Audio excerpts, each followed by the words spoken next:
Ok. Ah, je suis d'accord. Donc, bienvenue à la petite expo photo. On va commencer. Donc ça, c'était le jour de mon départ. Je suis parti vers le 15 janvier. Donc tu vois, il y avait de la neige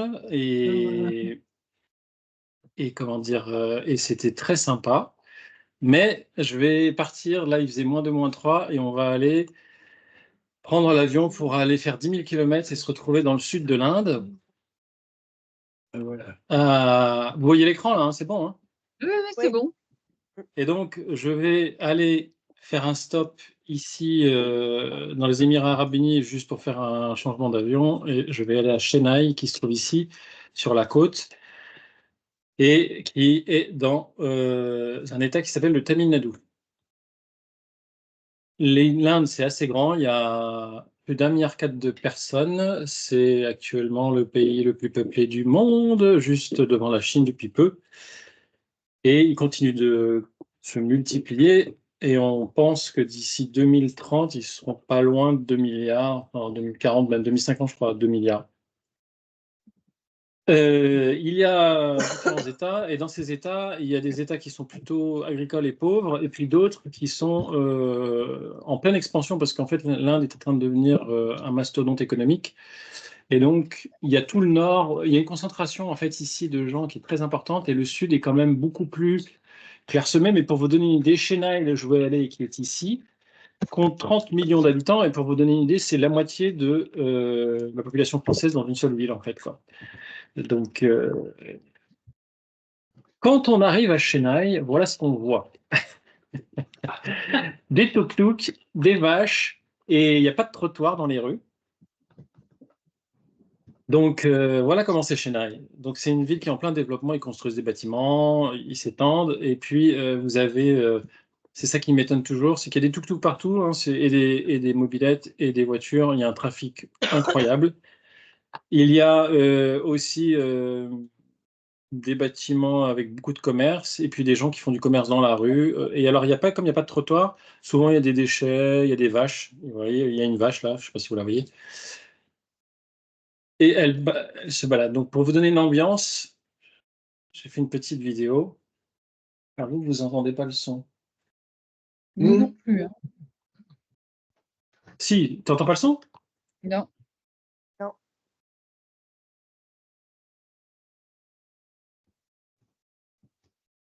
Alors, attends, ça m'étonne que tu n'entendes pas le son, parce qu'il y a le son normalement, vous devriez Non, l'entendre. non. Voilà. Là, tu l'as mis.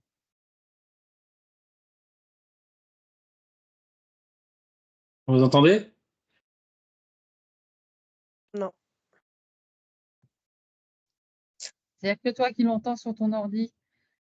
Ah, c'est bizarre. Ouais, mais une fois, moi, dans une réunion, j'avais eu ce même problème avec. Comment vous voyez bien? Oui, oui, très bien. La dernière fois, j'avais pas ce problème. Ça m'étonne. Ah, Non, non, je vois bien. Bon, bah écoute, on va voir la suite, sinon je vous ferai un petit démarrage. Donc voilà, là, c'est la vie en tuk-tuk, c'est-à-dire quand on est à Chennai, on se déplace en motocyclette, en tuk-tuk, en taxi aussi pour les plus riches, et des camions de toutes sortes. Donc voilà, les gens qui attendent le bus, il y a des bus. Là, je suis en tuk-tuk. Ça, c'est donc les gens qui se baladent à Chennai. Les gens qui ont des deux roues, en fait, ils baladent toute la famille. Donc, des fois, il y a 4, 5, 6 personnes. Le casque n'est pas obligatoire. Et là, il fait 30 degrés, hein, il faut s'en rendre compte. Ils sont trois sur la.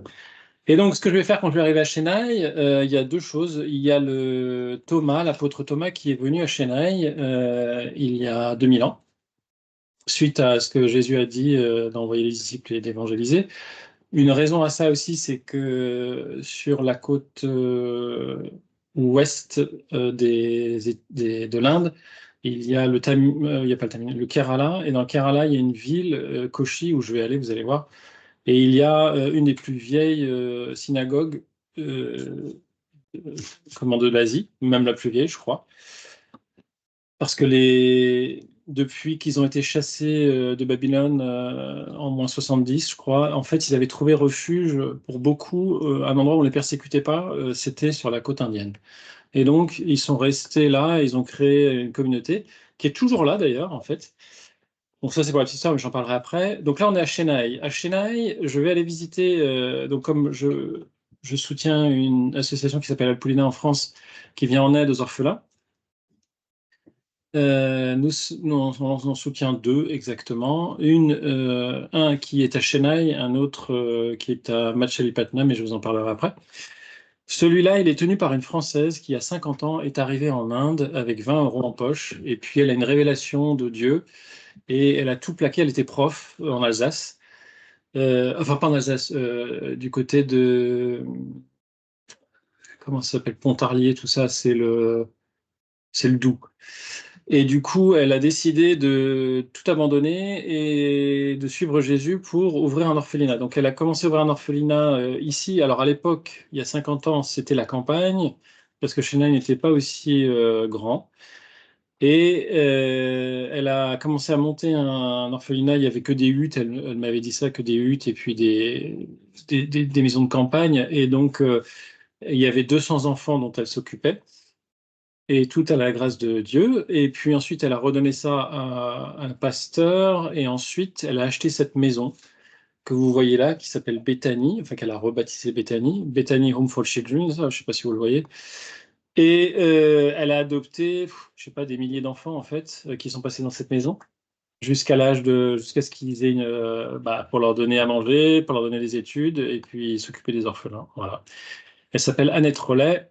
Et la voici, c'est elle. Elle a bientôt 80 ans, je crois. Et donc, ça, c'est sa maison qu'elle a achetée, je crois qu'il y a une quinzaine d'années. Elle a fait quelques travaux. Donc, vous voyez là, en fait, ce que vous voyez, c'est que là, je vous expliquerai ça après, mais là, c'est surélevé parce qu'en fait, pendant 6 mois de l'année, quand il y a la mousson, l'eau monte. Avant, il n'y avait pas ça, il n'y avait pas surélevé. Il s'est surélevé d'un mètre là, par rapport à la maison historique. Et l'eau inondait tout le sous-sol. Donc, c'était un peu compliqué. Ça, c'est donc la petite maison de Béracha.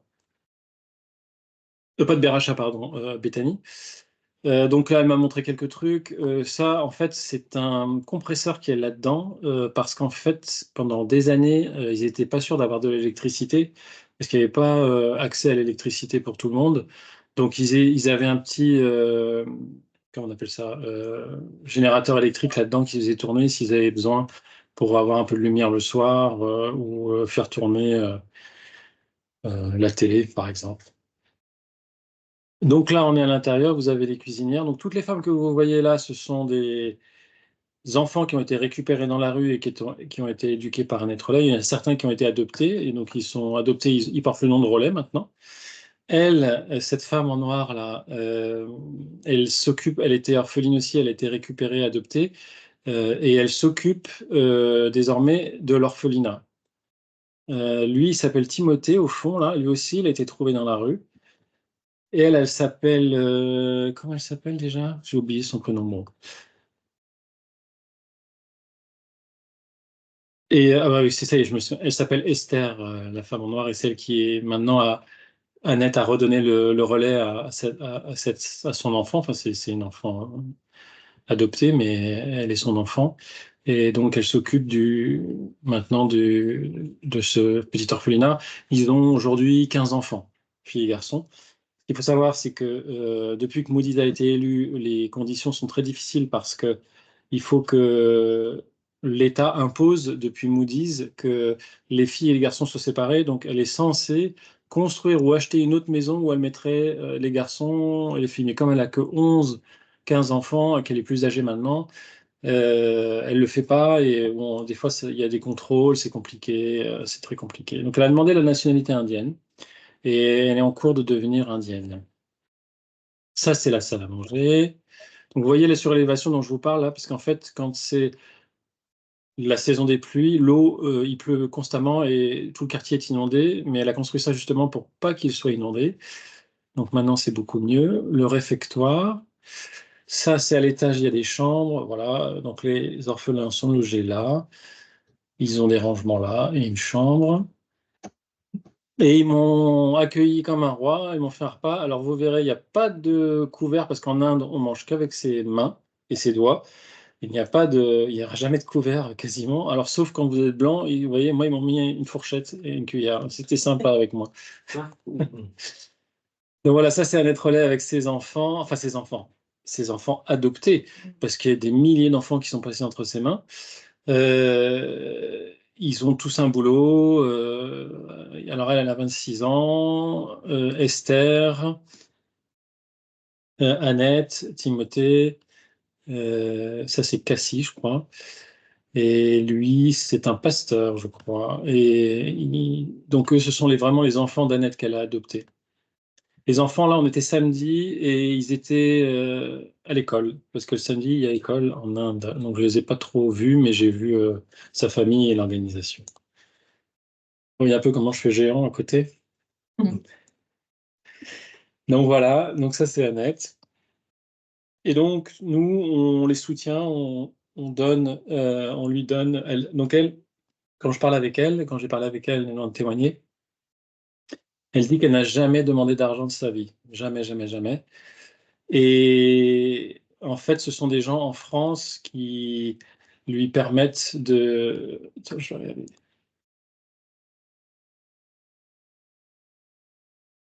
Oh, c'est toujours là. Oui. C'est des gens qui lui permettent de... comment dire... qui la finance de France. Elle a une sœur qui a monté une association. On lui verse des fonds, mais elle n'a jamais demandé d'argent. Elle a toujours eu la foi que tous ses besoins seraient couverts, et en l'occurrence, c'est le cas, quoi. Sauf cette année où c'est un peu plus dur, parce qu'avec l'inflation, elle disait que c'était la première fois où donc elle fait 2 fois les courses dans le mois avec l'argent qu'elle a pour acheter la nourriture pour les enfants et faire tenir la maison.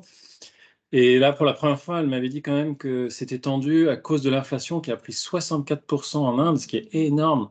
C'est-à-dire que le kilo de carottes, il a pris 60%. Donc, et ça se ressent énormément.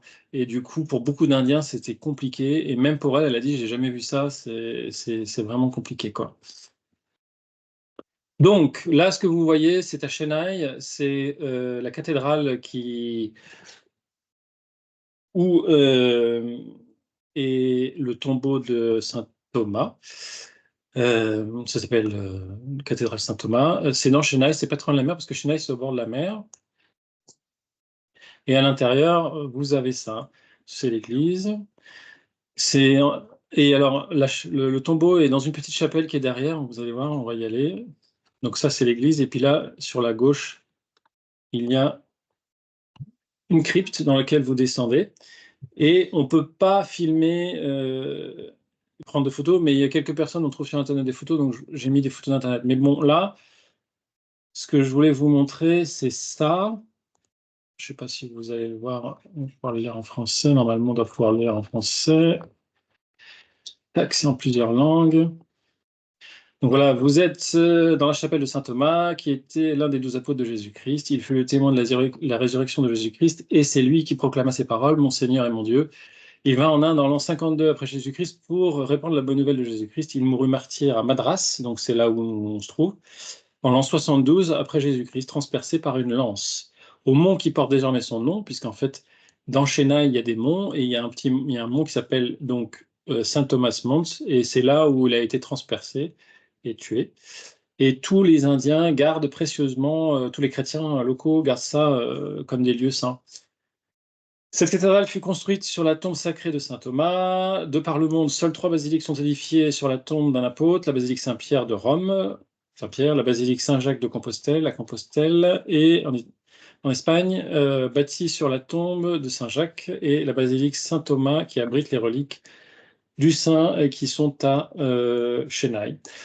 C'est avec une grande joie que nous accueillons dans cette chapelle pour vous y recueillir, prier, recevoir toute grâce par l'intercession de saint Thomas, et comme lui, allait proclamer dans le monde entier que Jésus-Christ est Seigneur. Donc voilà, ça, c'est écrit en plusieurs langues. Alors ce que j'aime bien, c'est qu'ils ont mis une reproduction de Caravage, de saint Thomas, c'est vrai que il est beau ce tableau. Si vous voulez voir l'original, il faut aller à Rome, à l'église Saint-Louis des Français, à Rome, et c'est très sympa. Alors attendez, excusez-moi, il faut juste que je fasse une petite procédure.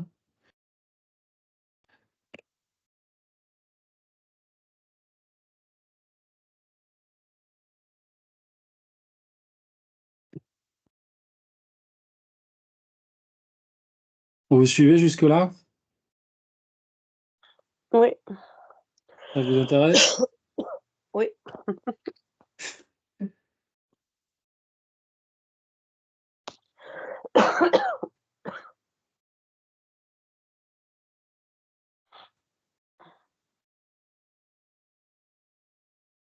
Ok. Donc, je continue. Donc, je vais aller derrière et puis, hop. Donc, ça, c'était pour montrer le texte. Voilà, ça, c'est une photo que j'ai récupérée parce qu'on peut pas. J'ai pas pris de photo. Oui, comme il me demande de ne pas prendre de photo. Donc, voilà, ça, c'est le. C'est le sein. Donc là, c'est une toute petite crypte. C'est pas très grand. Et il y a juste un petit tableau, c'est très simple comme ça. Et puis vous avez ça, ils ont mis une représentation, alors c'est une fausse représentation. Et là, dans l'hôtel, ils ont mis ces ossements. Et les gens du monde entier viennent ici, et beaucoup d'Indiens surtout, parce que même pendant mon périple, très souvent, j'étais le seul blanc quand même. Hein. J'ai pas vu beaucoup de blancs, en fait, globalement. Je vais ressortir, et je pensais que j'aurais pas le temps de... Parce qu'on m'avait parlé du Mont Saint-Thomas, j'avais du mal à comprendre comment c'était configuré, comment c'était. La chose que je voulais, c'était aller sur sa tombe. J'y suis allé. Et puis en sortant, il y a un taxi, un tuk-tuk qui m'a dit, mais si tu veux, on peut aller voir le mont Saint-Thomas où il a été martyr, etc. Parce que là, ils ont fait un sanctuaire. Et je n'y pensais même pas. Et j'ai dit, OK, on y va. Et me voilà embarqué dans un tuk-tuk qui va m'amener faire le tour des sites de Saint-Thomas. C'était vraiment super.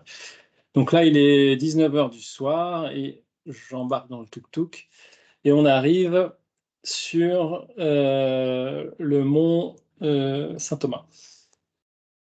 Donc on monte comme ça, passe par là, et voilà, on arrive, il fait nuit, et donc ça c'est l'entrée, enfin toute la colline, c'est un peu grand comme Montmartre en fait, et toute la colline est vraiment dédiée à Saint-Thomas, il y a des écoles, il y a tout un tas d'activités, et puis tout en haut, ils ont construit une église avec un reliquaire et puis aussi des espaces, parce que c'est vraiment un lieu où beaucoup de gens viennent, beaucoup de chrétiens, sachant que les chrétiens, c'est 2%, je crois, de la population indienne, mais bon, à 1 milliard 490 000 personnes, ça fait quasiment plus de chrétiens indiens que français, en fait, globalement. Je vais refaire le calcul, parce que je ne me souviens plus. Oui, genre, ça fait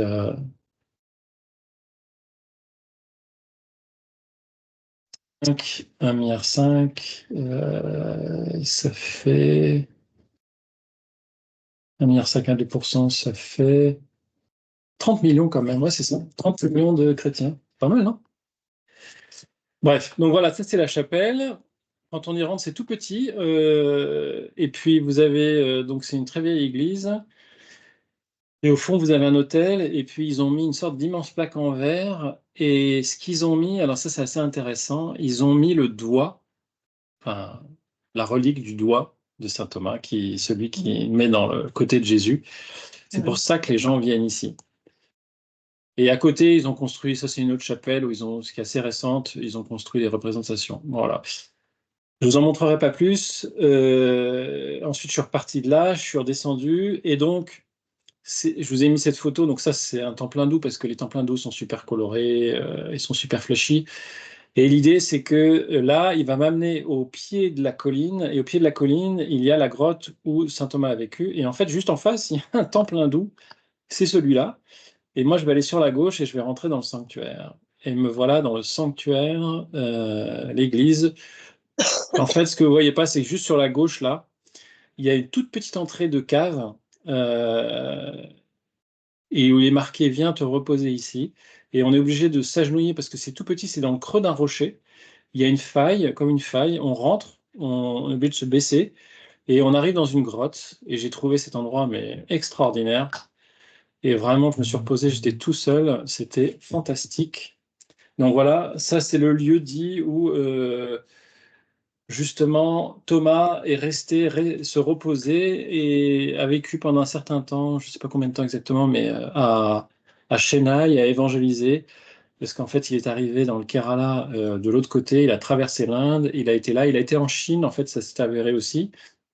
Et il est venu se reposer, son lieu de villégiature était ici. Donc c'est une grotte, avec une grotte de lave, hein, presque, dans le roc. C'est une sorte de... C'est du granit, je ne sais pas ce que c'est, mais la pierre est assez lisse et c'est assez drôle parce qu'on a vraiment une sensation de repos à l'intérieur qui est vraiment phénoménale. Donc voilà, ça c'est moi. C'est pour vous dire que la grotte n'est pas très grande. Mais j'ai adoré ce moment parce que vraiment, je me suis reposé. C'était une bénédiction d'être là. J'étais tout seul avec mon guide là. Et c'était vraiment incroyable, quoi. Donc là, ils ont mis un cercle sur la roche parce qu'en fait, on peut. En fait, la roche, on dirait qu'elle est tellement lisse et façonnée, on peut s'allonger dessus et se reposer. C'est pas du tout gênant. Suite à ça, je suis allé prier un peu dans le sanctuaire, je suis ressorti et là, mon taxi va me ramener à mon hôtel. Et puis donc sur la route, j'ai pris quelques photos comme ça à la volée. Donc vous voyez les restos locaux. Ça donne pas forcément très envie, mais bon, on s'habitue. Et puis ça, c'était samedi, et le lendemain, j'avais une seule journée, c'était dimanche, et je vais aller à Pondichéry, et donc j'ai trouvé un taxi, et ce taxi, enfin, c'est le taxi que j'avais à l'aéroport, et je lui avais dit, écoute, je cherche un taxi pour aller à Pondichéry. Il m'a dit, pas de problème, parce qu'en fait, en Inde, il n'y a jamais de problème, hein. Si vous payez, il n'y a jamais de problème. On peut tout faire. Donc, il m'a amené, c'est à peu près à 2 heures de route de Chennai. Et donc, il m'a amené, et là, sur la route, je ne vais pas vous montrer toutes les photos parce que j'ai 1000 photos, donc j'ai sélectionné, mais on voit, il y a des bœufs sur la route, il y a tout un tas de trucs, des chèvres, et puis des camions dans tous les sens, et des motos, et des fois, j'étais content d'avoir la foi parce que je me dis, franchement, pour pas percuter ou avoir un accident, c'est un miracle. Voilà. Bienvenue, Raphaël. Donc là, je suis à Pondichéry. Et donc, Pondichéry, c'est la cité française par excellence, parce qu'en fait, en 1500, il y a des moines qui sont venus, et puis après, les Français sont venus s'installer là, ont installé un comptoir. Ils se sont fait jeter, il y a eu des guerres avec les Hollandais. Je vous la fais courte, hein, je ne vais pas vous raconter toute l'histoire, mais il y a eu des allers-retours. Mais historiquement, c'est resté quand même un lieu en Inde marqué par l'esprit français. Et ça se voit un petit peu, vous allez voir. Donc Pondichéry, qu'est-ce que c'est? Ben, c'est une ville comme ça qui est le long de l'océan Indien. Non, Pacifique, pardon, si je ne me trompe pas. Alors vous avez des noms très évocateurs, Paradise Beach, et c'est très sympa. Et alors, je ne sais pas si vous voyez, donc c'est connu en fait Pondichéry, bon, historiquement parce qu'il y a eu des Français depuis toujours, mais aussi parce qu'il y a ça. Vous voyez, ça s'appelle Auroville.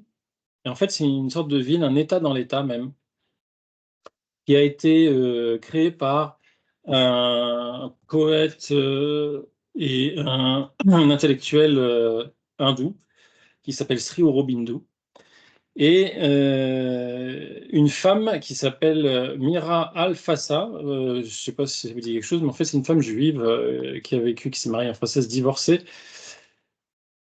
Tout ça, ça s'est passé dans les années 20-30 et elle est venue s'installer. C'est pareil, je vous résume, vous pouvez aller voir sur Internet sa vie, mais si vous regardez sur Euroville.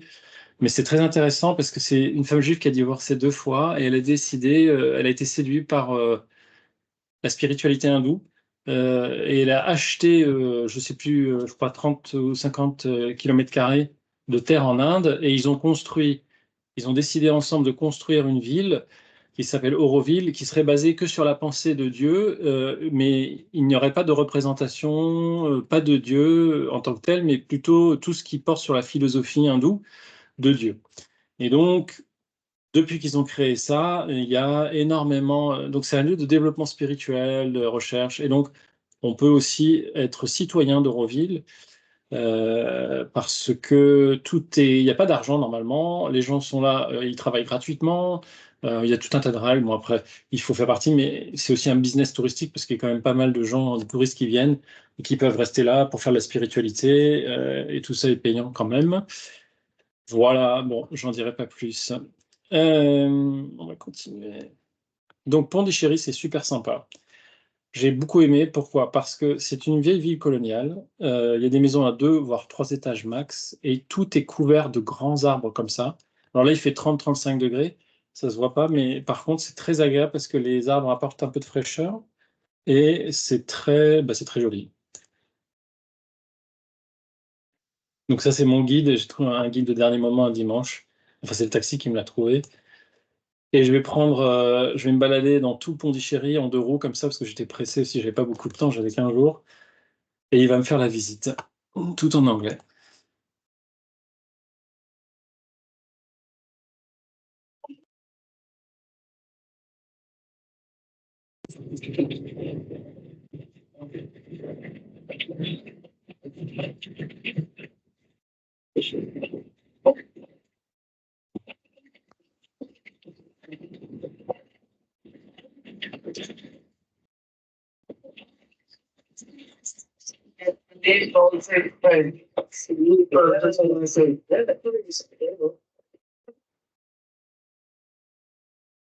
Vous avez entendu le son ou pas là cette fois-ci?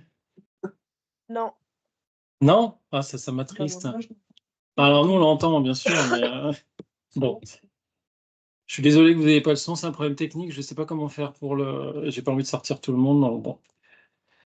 Donc, il va m'amener dans Pondichéry, et alors ça, c'est la maison où a vécu Sri Aurobindo, et puis Mira Alfasa qui ont créé la ville d'Auroville. Et donc, c'est devenu, depuis leur mort, je crois qu'elle est décédée en 68, Mira, elle est appelée la mère. Et donc, sa tombe, elle est à l'intérieur, et c'est un sanctuaire, en fait.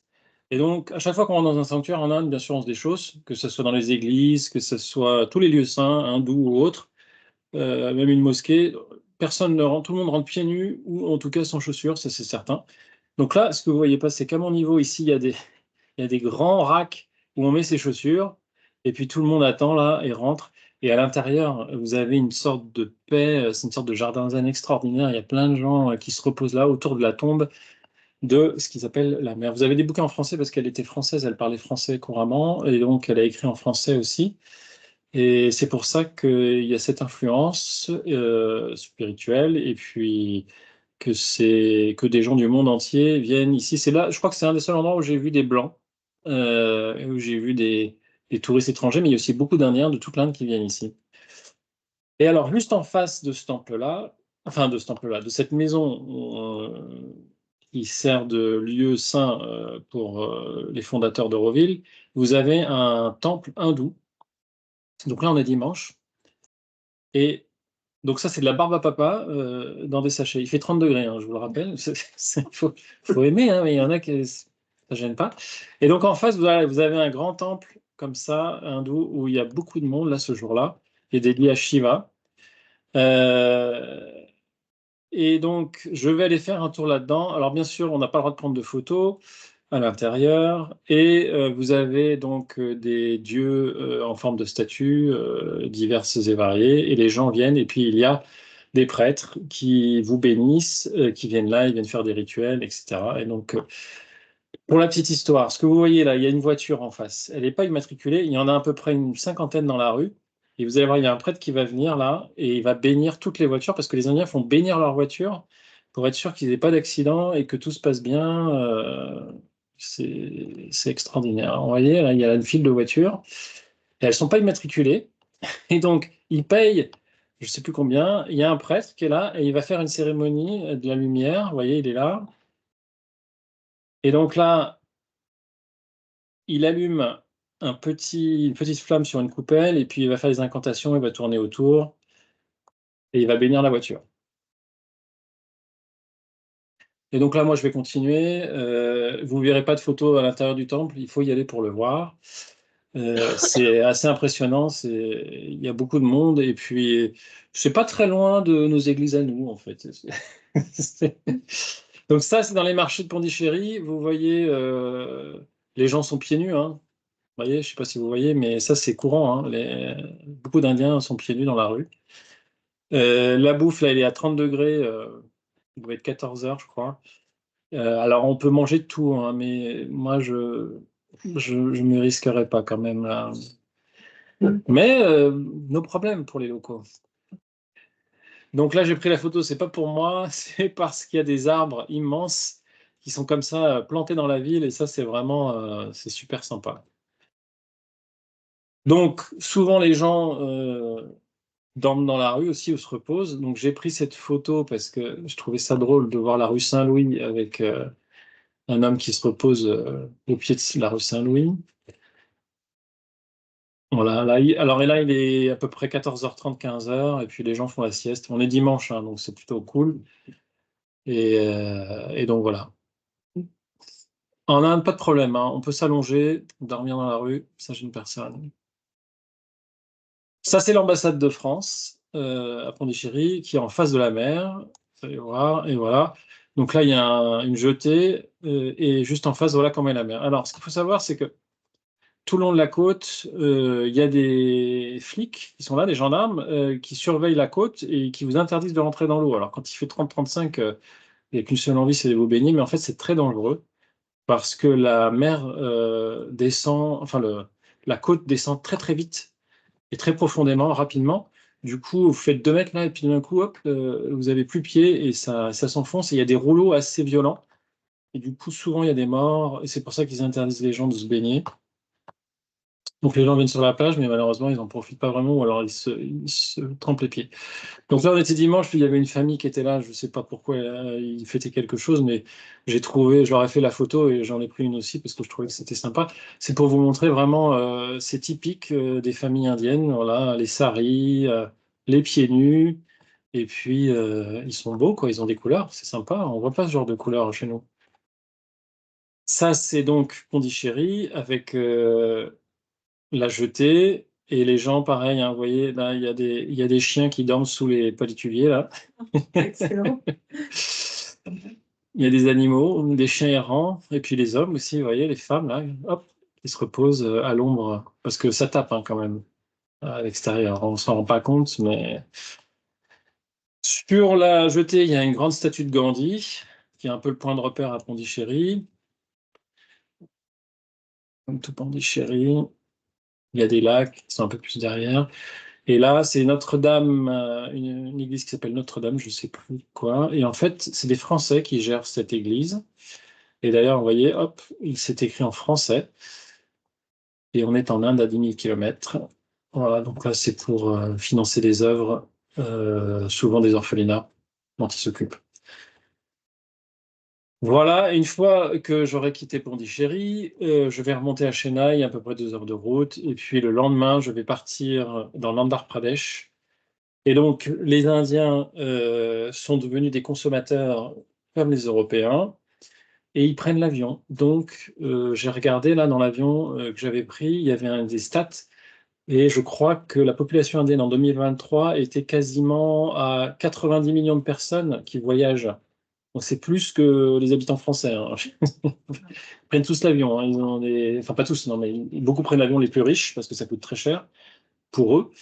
Et du coup, mais il y a quand même une population, on va dire, qui s'enrichit et classe moyenne, qui aspire à consommer, voyager. Et donc, c'est un marché colossal. Et donc, vous voyez, les hangars avec des kilomètres comme ça de sièges et puis d'Indiens. Je peux vous montrer, hein, je suis quasiment le seul blanc, hein. Et c'est plein, mais voilà.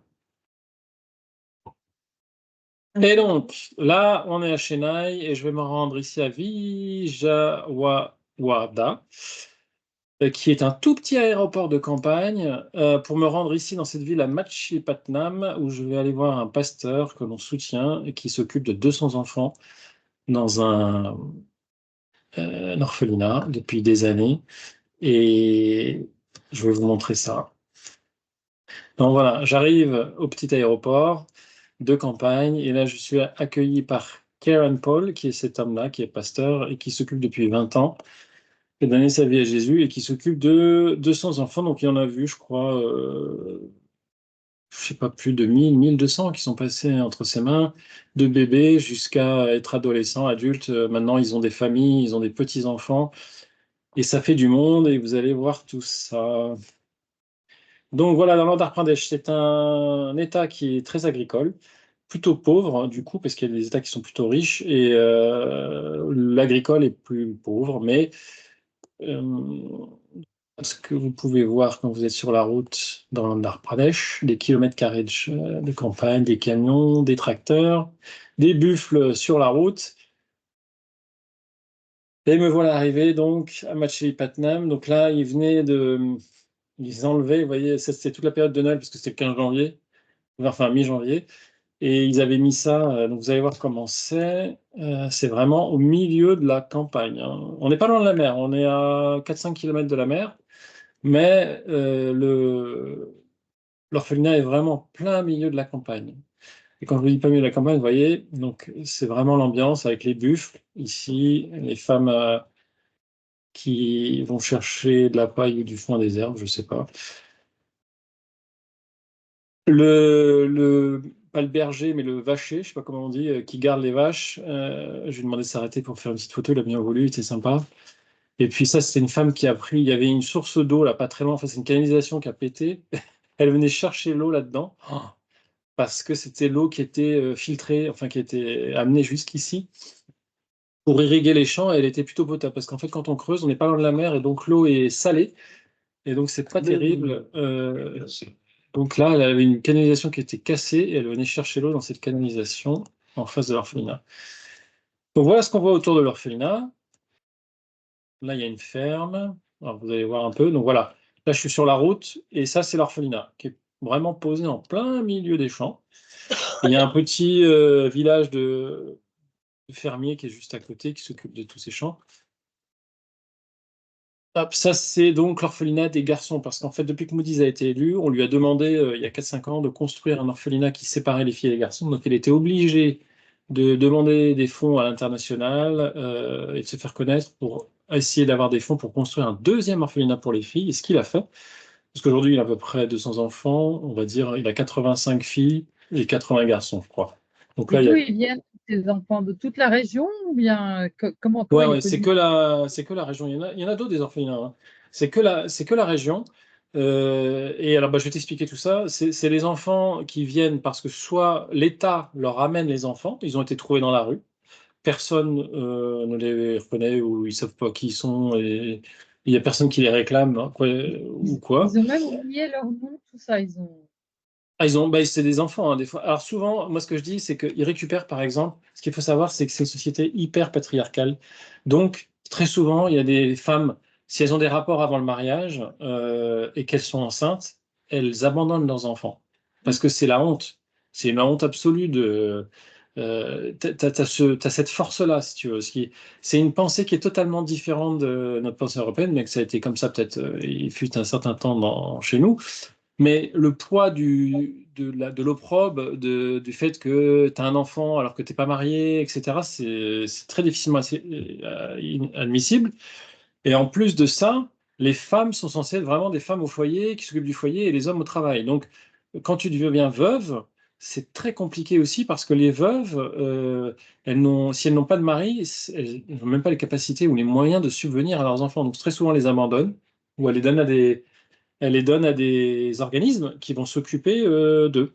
Et puis, il y a un troisième truc, c'est qu'il y a des enfants de familles très pauvres qui n'ont pas les moyens d'éduquer leurs enfants ou leur donner un accès à l'éducation ou même de les nourrir. Et donc, ils préfèrent les donner en gestion, je ne sais pas comment dire ça, à l'éducation dans un orphelinat, quoi. Et des fois, ils gardent le contact avec leurs parents, des fois, ils ne le gardent pas parce que la situation est trop compliquée, mais c'est vrai. Mais en général, la plupart du temps, c'est vraiment des enfants qui sont trouvés dans la rue, que les gens savent que, par exemple, il y a un orphelinat externe, donc ils appellent l'orphelinat, ils appellent Keran Paul, là, il me dit, lui, c'est limité à avoir 80-200 enfants, parce que tous les jours, on l'appelle, l'État l'appelle, enfin, je veux dire, les gens qui s'occupent de l'État dans le coin l'appellent pour lui dire, est-ce que j'ai des cas là, j'ai des enfants, je sais pas comment faire, est-ce que tu les prends?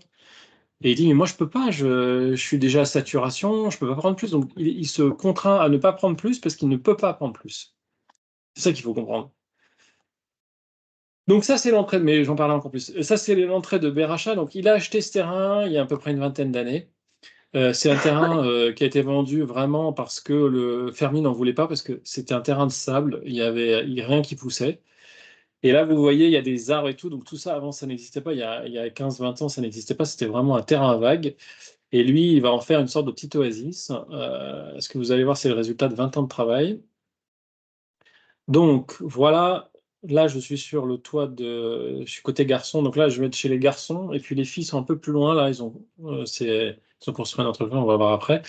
Et il a construit un verger ici, et tout le monde disait, il n'y a rien qui pousse dans cette terre, il n'y a rien qui pousse. Et puis alors, il a décidé de faire pousser des arbres, des fruits fruitiers, et à chaque fois ils ont prié, tous les enfants ont prié sur les graines et tout, et ils arrosent aussi quand même, parce qu'il faut arroser, et bah, ils ont des arbres extraordinaires, vous allez voir ça. Donc ça, c'est l'entrée. Ça, c'est les enfants qui rentrent de l'école, là, parce que moi, j'étais arrivé vers 17h le soir et les enfants commencent à rentrer à cette heure-là. Voilà, ça c'est commencé. Donc là, je suis dans le bâtiment. Ça, c'est le réfectoire. C'est là où les gens mangent. Alors, vous ne soyez pas surpris parce qu'il n'y a pas de table, pas de chaise. Les gens mangent par terre en Inde. La table, c'est un concept européen pour beaucoup. Il n'y a pas de couvert non plus.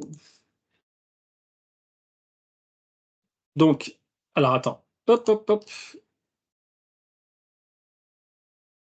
Vous entendez pas le son, hein, c'est ça, hein? Non.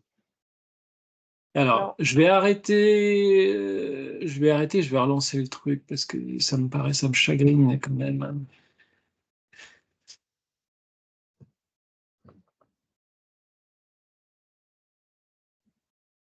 Ça me chagrine. Qu'est-ce que je vais faire? Tac, tac.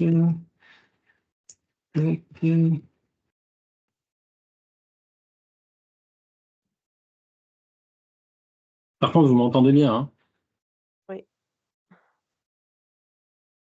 Alors, je suis où? Je suis où? Toc, je suis là. Donc, je vais revoir le film.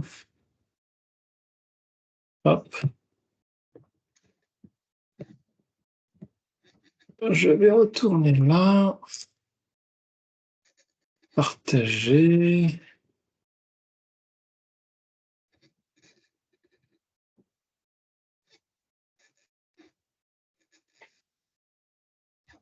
Vous pouvez couper vos microphones? Peut-être aussi, je vais voir si c'est ça qui.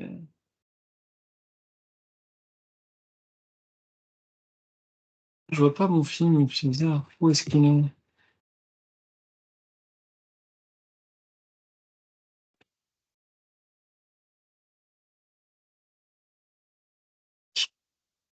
Je suis désolé, hein, c'est les problèmes techniques. Vous voyez le film là, c'est bon? Alors, est-ce que vous entendez le son? Non.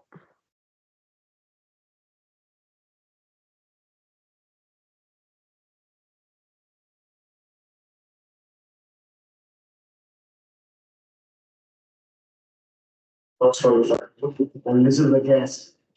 Ah. Every, on the time On it's come, entend. we have. Si on entend un peu. Shower, you can see it inside. Yes. Yes. So this is what we things.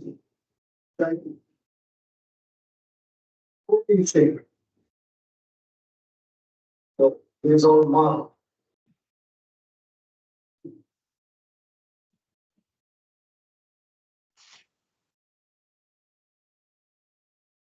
So with this, with regard. And curry for tonight. Very good. This is the amount of vegetables and these are all to going in there. All this, and that is the black nut. Nice sense here. This one of the ladies in the kitchen who helped with picking and other stuff. Another lady, another lady. And right, is not in the school yet. And she is 1 year. No. She's 1 year, so she's learning how to cook. And she is found on the streets and brought out while she was begging. Okay. And this is the kitchen here. Later. So this is the amount of vegetables here every day. You know, the box. The cheese, yes, the fillet. The cheese. The perfect one. You look like this. So, when I get back to the natural bread, and so we, at least all the all the people. Okay. One thing. And those beans, and where it come from? Where it's come from? I don't know. You call window, so it's all window, fresh window. Or eggplants. And those are all onions. Ouais, donc bonne ratatouille. To cook it.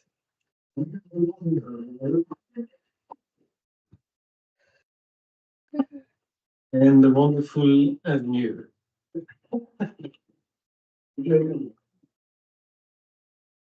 This is, I don't know if you look at the tree. This is called a murder tree. There you go.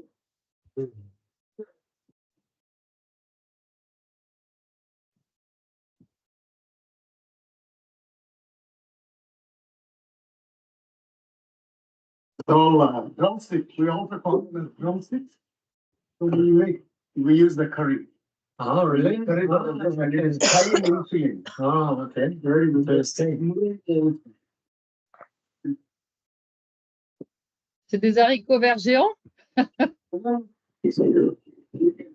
Oh, good.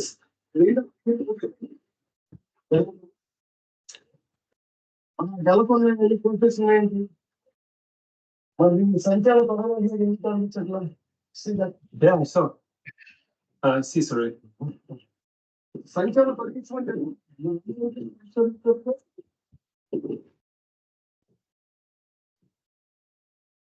Oh.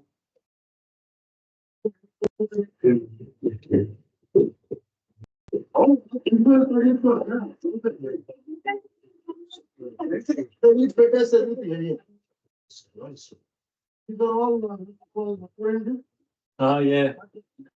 Yes. Making what we call rice with these oranges. You see lots of them here. That one is literally ripe. And there are more here which are ripe. You plant the seed or? We planted it many years ago. Okay. Now it's doing the fruit. So they make rice, what we call tiger rice, yellow rice with this. And we have some chicken. Yes. Some lemon trees. That is a lemon. Ah, right. Nice. Ils sont en autosuffisance alimentaire. Right. Thank you, sir. And this is Gammon. Nice to meet you. And I will tell this story to you. Est-ce que vous m'entendez? Oui.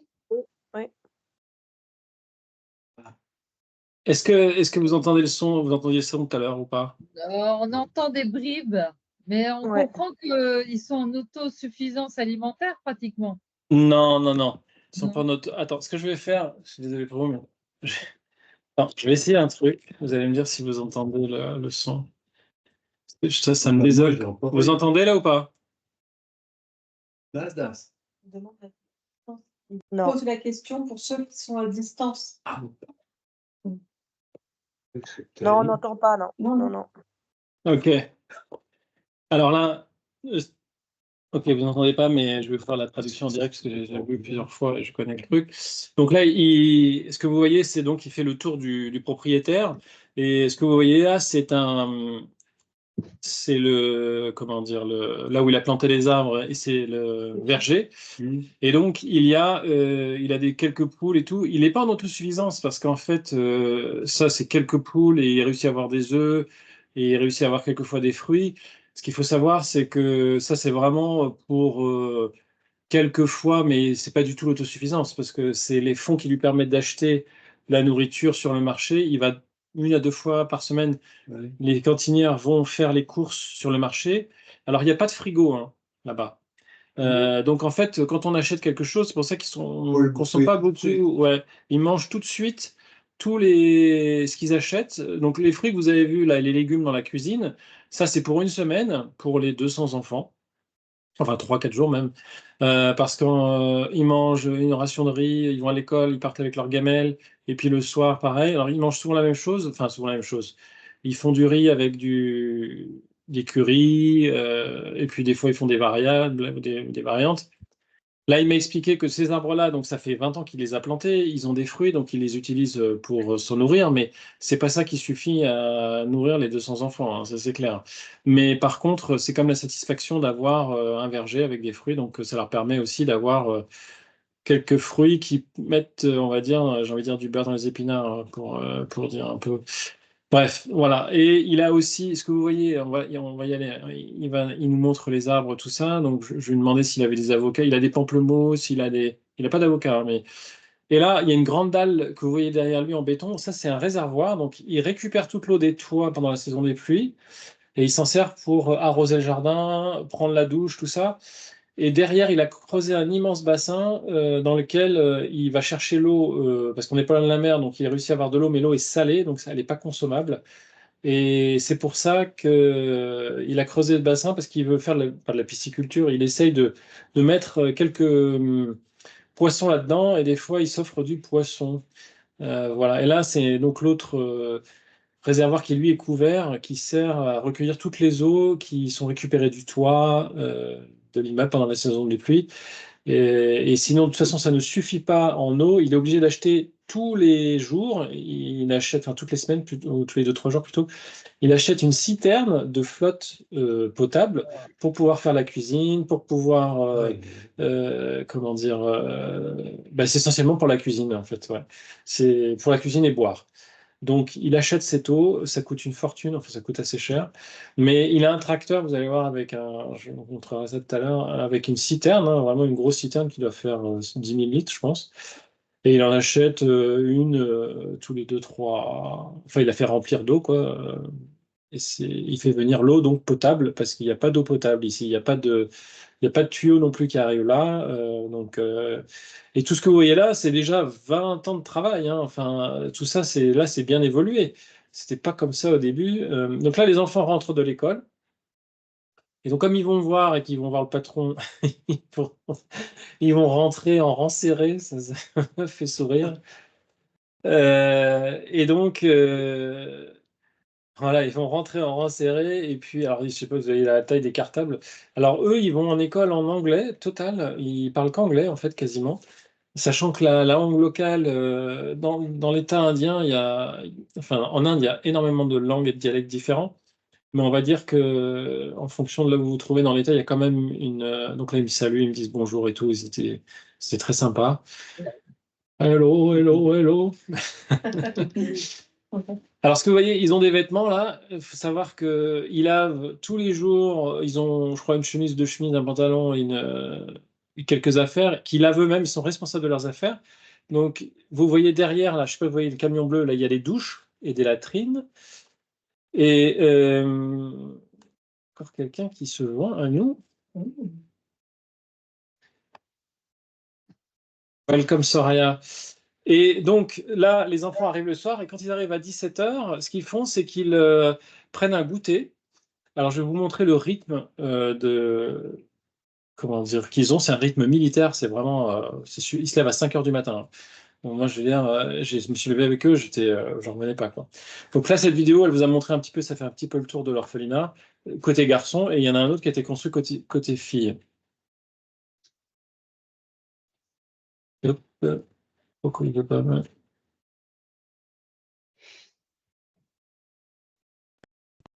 Mais non, problème technique. Vous voyez ou pas là? Oui. Allô? Oui, on te voit. Mais vous voyez la photo ou pas? Non.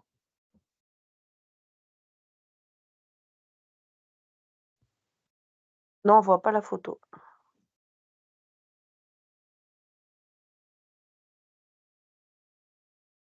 J'arrive. Ouais, je vois rien non plus. Oh. Voilà. C'est bon? C'est bon. Oui. C'est Donc bon. ça, ce sont les cuisines Donc mes cuisines, comme vous avez vu, sont en extérieur. Il n'y a pas de toit sur une partie de la cuisine. Et ils ont quand même construit une. Donc vous voyez, le feu, tous les jours, le riz est cuit dans ces grandes gamelles. On fait du riz tous les jours. C'est le repas de base, c'est comme le pain en France. Tous les repas, il y a du riz et on le mélange avec quelques légumes, ou c'est ça la variante, ou quelques sauces. Et c'est chauffé au feu de bois. Ils ont aussi un gaz, là, comme je vous ai montré avant. Et là, vous voyez, ils faisaient une graine, c'est typique en Inde, je n'arrive pas à retenir le nom. Ils écossent, ils font cuire cette graine, ils l'écossent, et puis ils font une sorte de pâte, et ils font des sortes de pâtons comme ça, et c'est très bon, c'est assez long à faire, mais et je pense qu'ils l'ont fait parce que j'étais là aussi, et pour eux, c'était la fête, parce que c'est assez long à préparer, et ça fait une sorte de, c'est comme du riz, mais c'est pas du riz, et c'est assez sympa, j'ai vu ça qu'en Inde, je n'ai jamais vu ça ailleurs. Voilà, et donc là, les cantinières qui sont là, ce qu'elles vont faire, c'est qu'elles vont donner le goûter, il est vers 16h30, 17h, et il y a une gamelle avec du chocolat, là, avec du lait et du chocolat, et ça, c'est la préparation du repas de ce soir et demain matin. Cette fille-là, ce que vous n'avez pas entendu, ce que disait Kéran, donc cette fille-là, elle a été trouvée vraiment bébé, abandonnée dans la rue. On l'a amenée à l'orphelinat. Et elle, elle est chez les filles, mais elle vient et elle a décidé d'apprendre le métier de la cuisine. Et donc tous les jours, elle vient et elle apprend et elle participe à l'aide à faire la cuisine pour les enfants. Ils sont jamais adoptés, ces enfants? Parce que Non, non, ils sont pas adoptés. ils sont mis à la rue, remis à la rue, entre guillemets, à quel âge? Alors, les lois ont changé. Et c'est ce qui désole Kieran Paul et sa femme. Je ne sais pas si on l'a vu. Elle avait un sari de d'or là, donc parce qu'il est marié, il a des enfants aussi lui. Et donc, ce qu'il faut savoir, c'est que Moody's est un hindou qui surfe sur la vague extrémiste hindoue. Et donc, c'est très compliqué parce que les hindous revendiquent et écrasent un petit peu les minorités. Et ils ont fait passer tout un tas de lois qui sont assez compliquées pour eux à gérer, du style la séparation des filles et des garçons. Donc, du coup, ils ont dû construire un autre bâtiment. Ça leur a coûté des millions. Nous, on a participé un peu, on a financé. Bah, de toute façon, c'est ça la course qu'on fait, l'argent qu'on récolte pour pouvoir donner, bah, ça sert à ça. Les plus gros participants, ce sont à 80% les Américains qui financent. Nous, on finance jusqu'à un mois ou deux de fonctionnement en France, et puis c'est tout, il n'y a personne d'autre pour l'instant. Bref, ce qu'il faut savoir. Donc, ils ont redressé jusqu'à quel âge dans leur ouais, j'y arrive. Donc, les enfants, normalement, les filles, quand elles ont 18 ans, ça c'est les nouvelles lois, elles sont censées être quittées, comme elles sont en âge mature, elles doivent quitter l'orphelinat. Et pour eux, c'est un scandale et une aberration parce qu'à 18 ans, t'es toujours à l'école, tu fais des fois des études et t'es pas du tout émancipé. Donc, c'est aussi pour ça qu'il y a beaucoup de filles qui, à 18 ans, quand elles savent qu'elles doivent sortir, c'est une obligation légale, elles se marient très rapidement et puis elles deviennent femmes au foyer, quoi.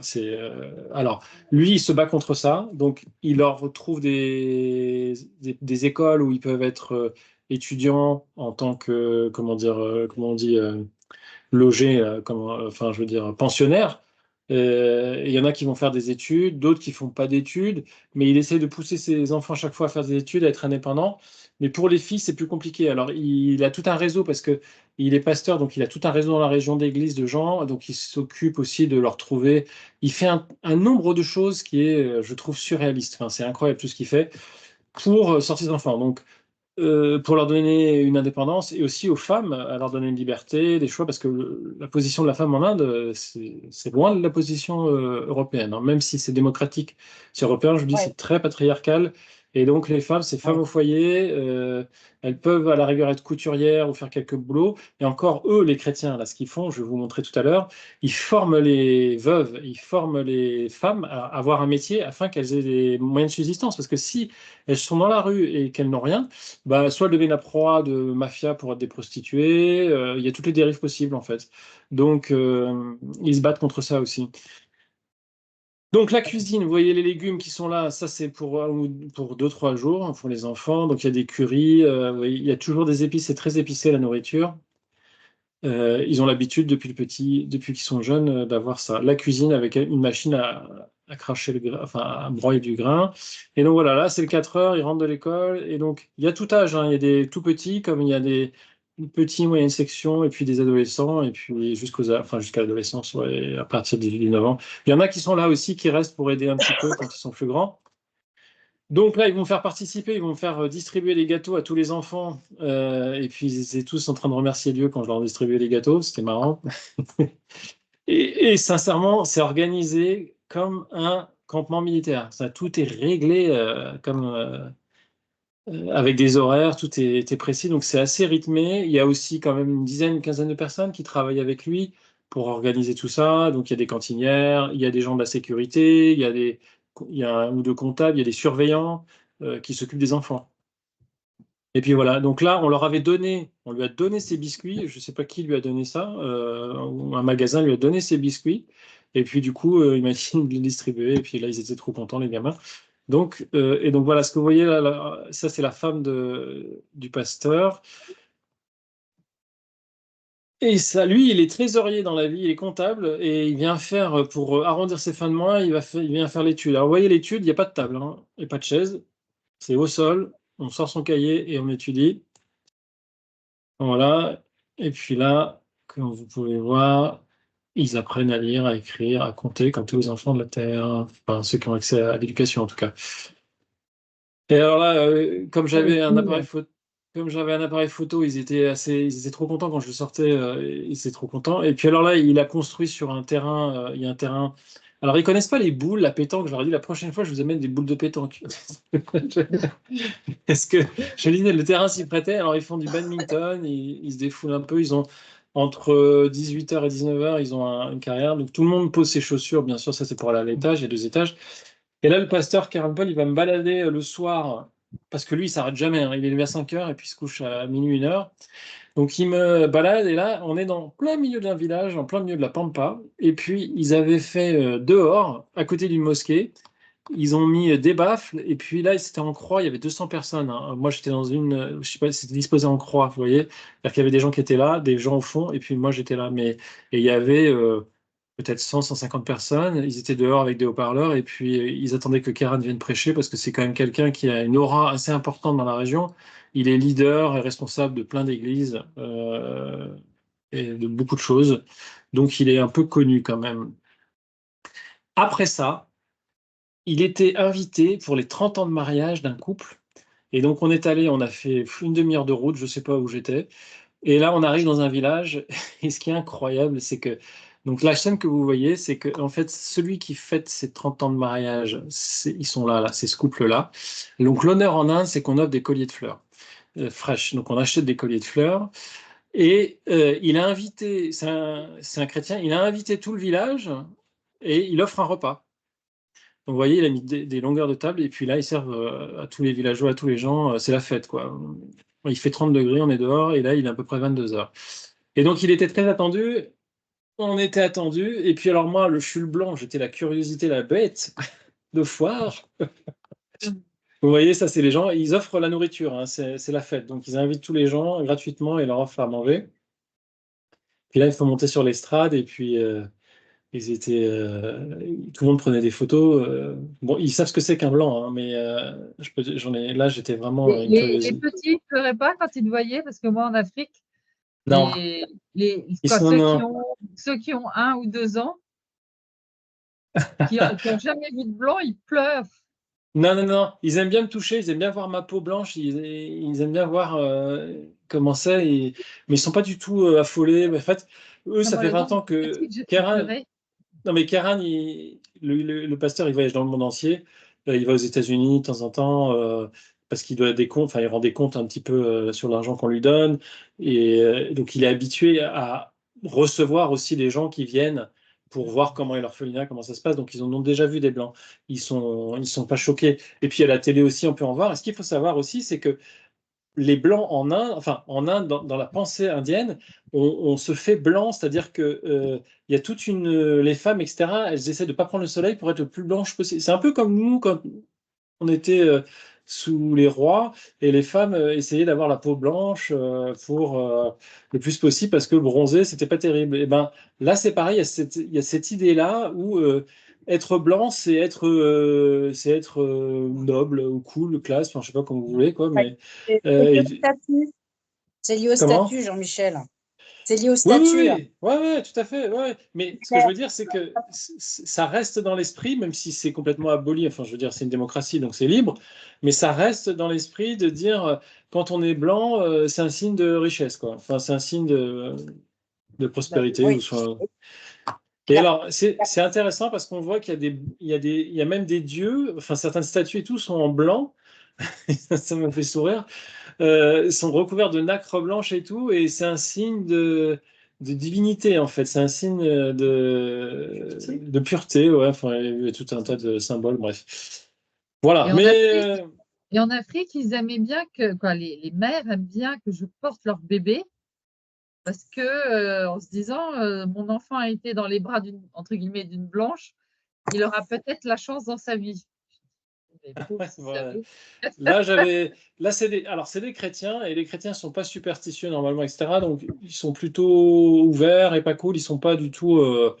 Peut-être que je l'aurais été dans un temple hindou, ça aurait été différent. Bon, mais sinon, mais partout où je suis allé, même si j'étais seul blanc, il y a deux, trois fois, on m'a arrêté pour me prendre en photo quand même, parce que on me demandait d'où je venais, etc. Et les gens s'arrêtaient pour prendre une photo avec moi. Je les connaissais ni là ni là-dedans, mais c'était marrant. Sinon, c'est C'est tout, grand. quoi. Mais C'est ouais, un ouais. géant Puis alors ou, moi, je suis un Viking, hein. C'est sûr que vu ma taille, laisse tomber, quoi. Je sors du paysage direct. Je peux pas me cacher. Donc, je continue. C'est Ça, moche c'est le avec tes yeux. rythme. Ah ouais, les yeux bleus, alors ça les fascinait, quoi. Parce que J'adore. ça, les yeux bleus, c'est un truc qui est super rare chez eux. Et Ouais. j'ai vu, là, quand je me suis fait arrêter de prendre en photo, c'était même pas des Indiens, c'était des gens d'Oman, je crois, ou d'ailleurs, du péninsule arabique. Et je voyais une fille qui me regardait, mais comme un extraterrestre, parce que j'avais les yeux bleus, quoi. Je crois qu'elle avait jamais vu des yeux bleus de sa vie, quoi. C'était fascinant. Je peux comprendre que en France aussi, c'est fascinant, hein, quand même. Bon, Beracha, voilà le rythme des enfants. Alors, the timetable, le morning live à 5h15, wake up. Vous voyez, c'est tôt, hein, c'est tous les jours, hein. 5h30, 6h, méditation et drill. Et ça veut dire qu'on fait un petit peu d'exercice de réveil musculaire. Et je vais participer avec eux avec ça. D'ailleurs, c'était assez bidonnant que ils vont voir le grand géant, la grande asperge, faire des positions de yoga avec eux. Ils étaient trop morts de rire. Bref. 6h, 7h, ils ont une petite heure d'études, ensuite du nettoyage, ils doivent faire tiffin, ils vont récupérer leur gamelle aussi pour la journée parce qu'ils partent à l'école et ils ont une box lunch donc ils préparent les cantinières font la nourriture le matin, ils récupèrent ça, ils prennent leur petit déjeuner et puis ils vont à l'école. Et puis le soir, pareil, vous voyez, 5h15, le snack. 5h15, 6h, Hobbies Fresh Up, 6h, 6h30, méditation, 6h30, 8h, Study Hour. Alors, Study Hour, c'est ce que vous avez vu tout à l'heure, les enfants quand ils rentrent de l'école. 8h30, 9h, dîner. 9h, ils ont le droit de regarder la télé, s'il n'y a pas d'autre chose. Et, alors, c'est qu'une demi-heure, hein, je ne sais pas si vous voyez, 9h, 9h30, c'est très court.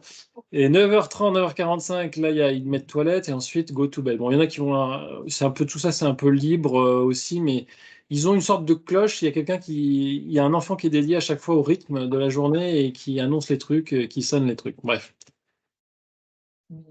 Voilà, ça c'est donc quelques vues.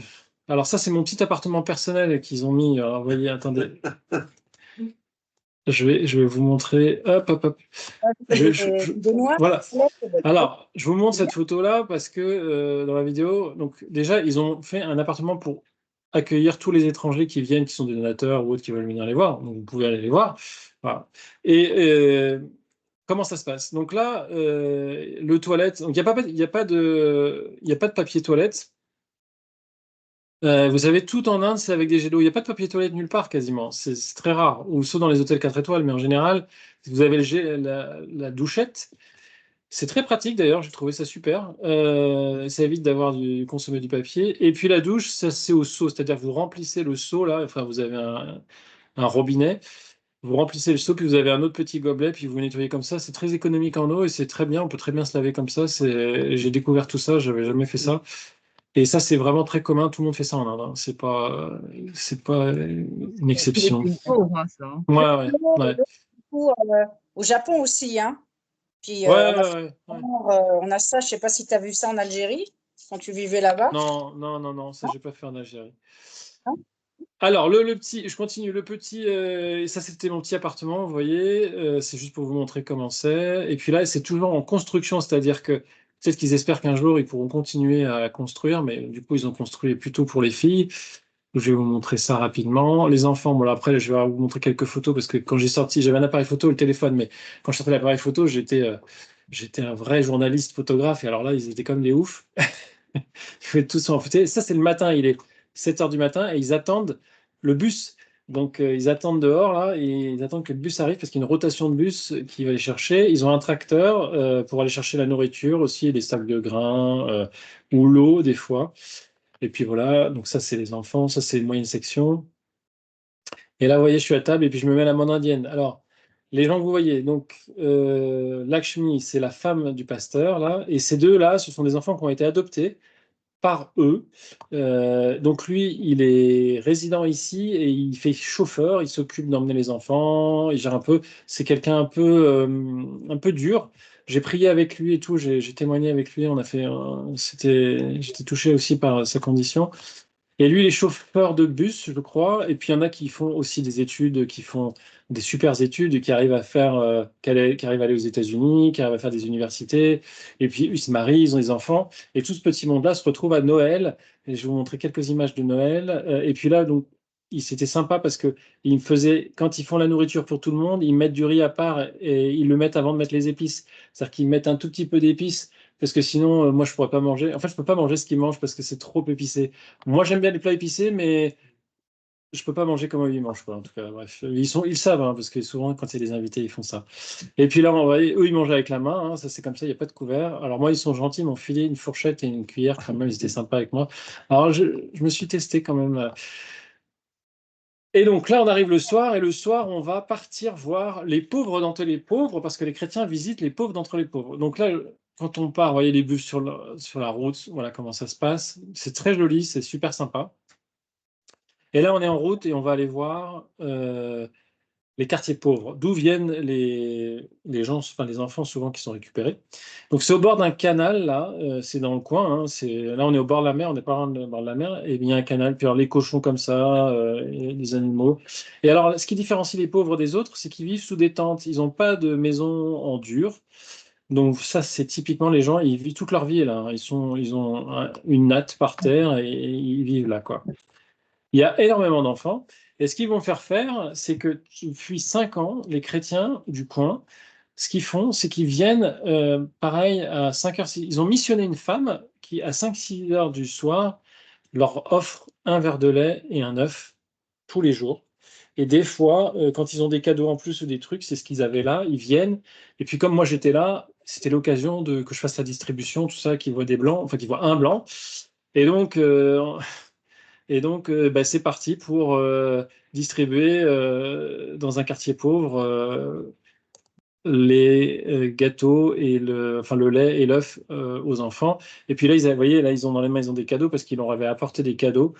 Alors, ce qu'il faut savoir, c'est que ceux qui viennent, ce sont des enfants qui sont issus eux-mêmes de ce quartier-là. Donc, par exemple, lui, là, il est assez intelligent d'ailleurs, je trouve. Il a été récupéré enfant dans ce quartier-là.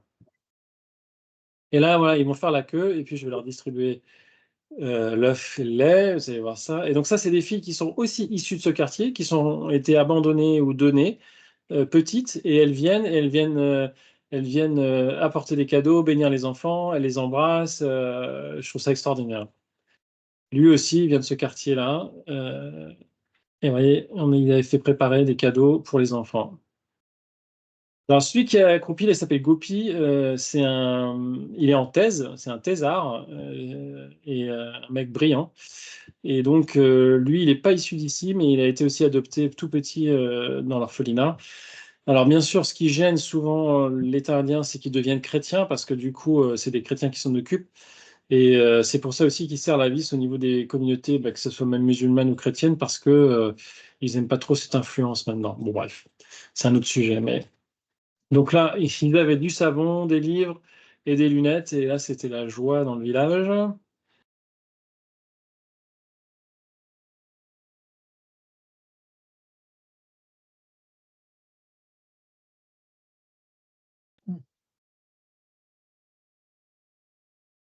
Je suis vraiment désolé que vous n'entendiez pas le son, mais bon, c'est un peu le bois de tous les enfants, voilà. Et puis, vous voyez l'ambiance, ils mettent des chaises et puis ils vont faire servir. Ils sont bien sagement, ils font la file pour recevoir leur œuf et leur verre de lait. Alors cet enfant, il vit sous la tente, c'est un handicapé, il peut pas marcher. Et ce qu'ils font, c'est qu'ils vont chercher une chaise, et ils le transportent jusqu'ici, puis ils lui apportent des cadeaux, ils prennent soin de lui le plus possible. Et me voilà en train de distribuer aux enfants des rues. Enfin, pas des rues, c'est un quartier pauvre. C'est pas, eux, c'est pas des orphelins, ils ont des parents. Et donc, on sert le lait, il est très chaud, il est brûlant. Et puis, c'est marrant, tu vois, la tête des gamins quand je leur sers le lait, tu vois. En Ouais. fait, il y en a, Les ils sont, petits, là, tout ce ils qu'ils sont veulent, mignons, ouais. ils regardent. Mais surtout, ils regardent la quantité de lait que je mets dans le broc, tu vois. Ils disent, mec, t'as pas intérêt à me faire avoir, quoi.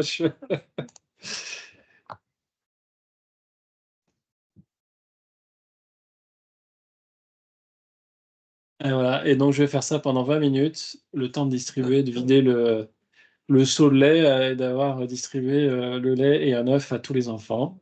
Alors, ce que vous voyez pas, c'est que là, donc ils ont souvent des gobelets en métal. Le lait, il est bouillant là, à cause des maladies et des microbes, parce que c'est assez sale un petit peu partout. Donc, ils font attention. Et, les chrétiens essayent de mettre un peu d'hygiène dans tout ça.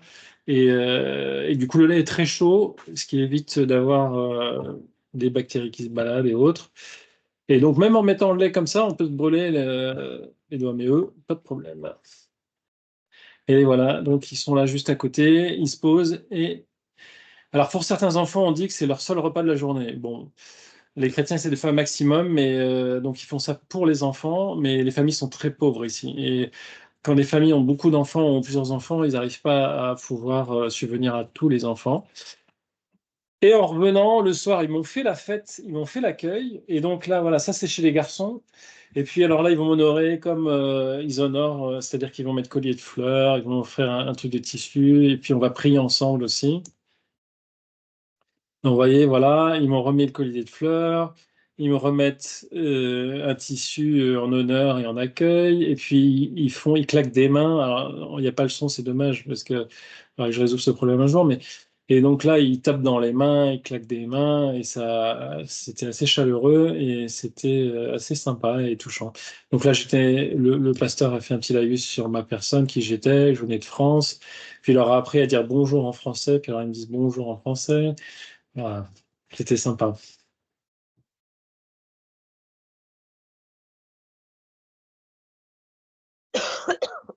Ok, je vais avancer. Hop. Donc là, on a pris un petit temps avec les enfants. Hop, c'était sympa. Hop, les fleurs. Là, il parlait de moi. Et puis là, je vais aller chez les filles. Les filles, il faut sortir de leur famille, faire 300 mètres dans la campagne, et il y a un autre bâtiment. Et donc, il y a des plus grandes qui s'occupent des plus petits et puis qui gèrent un petit peu. Alors, chez les filles, c'est marrant parce que déjà, il y a plus de couleurs, c'est plus propre. Et puis, en fait, elles font des activités. On leur apprend des activités de couture, des activités créatives. Elles font de la peinture, elles font des trucs en papier, enfin, elles font plein de choses. Donc, alors, typique en Inde, hein, bien sûr, on ne rentre pas dans la maison avec ses chaussures. Voilà, ça, c'est leur féminin des filles. Ça, c'est ce que vous voyez sur la droite, c'est donc comment dire, parce que tous les enfants sont autonomes vis-à-vis des vêtements qu'on leur donne, ils doivent les laver. Donc ça, ce sont des lavoirs. Et donc les filles comme les garçons viennent laver leurs vêtements quand ils en ont besoin tous les jours. Ils lavent leurs vêtements eux-mêmes. Et ils les font sécher derrière, il y a les fives. Et puis ils sont autonomes, enfin, quand ils ont l'âge peut-être de 7 ans, 7 8 ans. Avant, on doit le faire pour eux, mais les plus grands le font. Mais sinon, c'est ça, ils sont autonomes dans la gestion de leurs habits, du nettoyage de leurs habits, et ils leur apprennent beaucoup de savoir-vivre en société et en règle, et ça se passe plutôt bien. C'est pour ça que je dis, ça m'a fait penser un peu à l'armée. Le rythme est le même que pour les garçons. Donc, lever 5h15, 5h30, et c'est ce que je vous ai déjà dit. Voilà, chez les filles, donc les dortoirs. Ce qui est assez marrant, c'est que Donc déjà, il y a plus de couleurs, mais surtout, elles vont mettre des panneaux, là, alors on ne voit pas, mais il y a des panneaux, et puis elles mettent ce qu'elles veulent devenir. Alors voilà, et hop, elle accroche un panneau, elle dit, moi, je veux devenir ingénieur, donc ils prophétisent presque ce qu'ils veulent devenir à chaque fois. On leur demande de réfléchir et de décrire ça. Alors là, c'est pareil, on a couru il y a 2 ans pour récolter des fonds pour acheter des tables et des chaises, et donc une partie des filles, on a réussi, il m'a montré, je vais vous montrer. Donc là, quand on étudie en Inde, souvent c'est ça, hein, il n'y a pas de table, pas de chaise, donc ils sont par terre, ils étudient comme ça. Et puis là, voilà ce que vous voyez là, c'est le fruit des dons qu'on a eus. On avait récolté 4 000 € il y a 2 ans pour acheter des tables et des chaises. Donc ils n'en ont pas pu en acheter pour tout le monde, bien sûr, mais ils en ont acheté quand même une vingtaine, je crois, trentaine. Et donc là, c'est super parce que les filles sont contentes d'avoir des chaises pour étudier, c'est quand même plus sympa. Et c'est plus confortable. Je sais que pour vous, ça paraît lunaire, mais là-bas, c'est quelque chose qui est exceptionnel. Et les filles m'ont fait accueil, elles ont chanté, elles m'ont accueilli, c'était super sympa. Et le lendemain, donc ça c'est le lendemain matin, il est 5 heures du matin, et on va faire le drill, et comment dire, on va faire la gymnastique et puis l'accueil. Donc le matin, il commence par la prière, il y a un enfant qui est chargé de lire un petit peu les Écritures, et qui va lire un passage de la Bible, et puis ensuite, ils ont un prof de gym qui leur fait faire quelques petits exercices. Donc là, je vous ai mis quelques photos du blanc dans l'assemblée.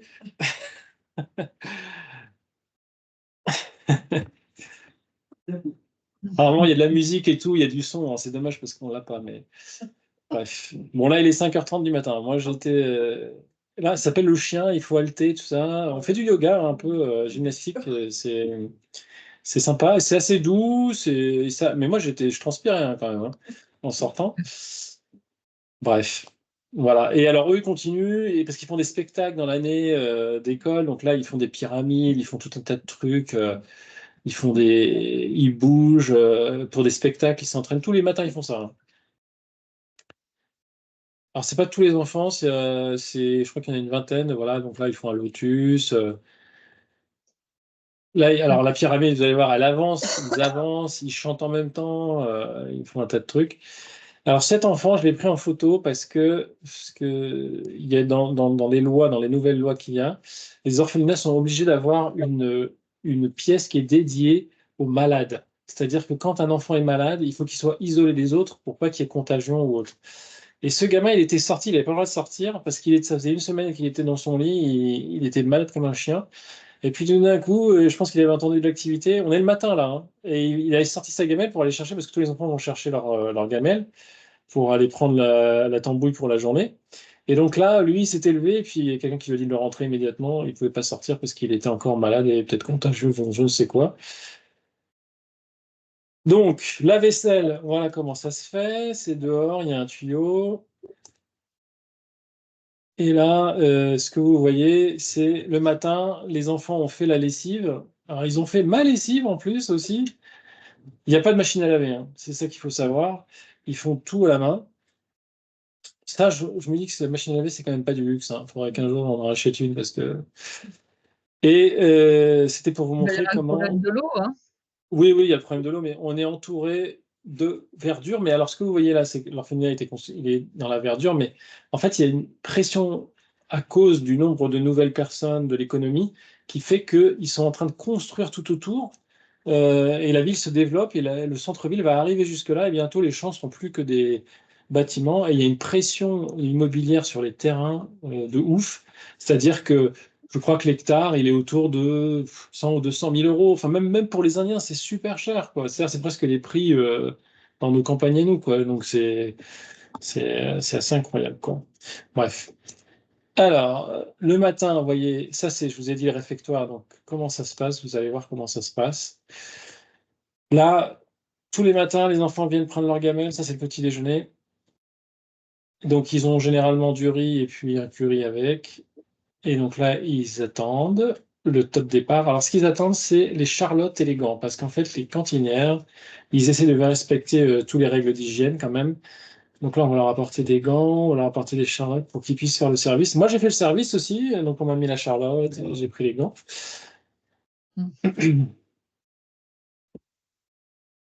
Et tout le monde attend sagement, voilà.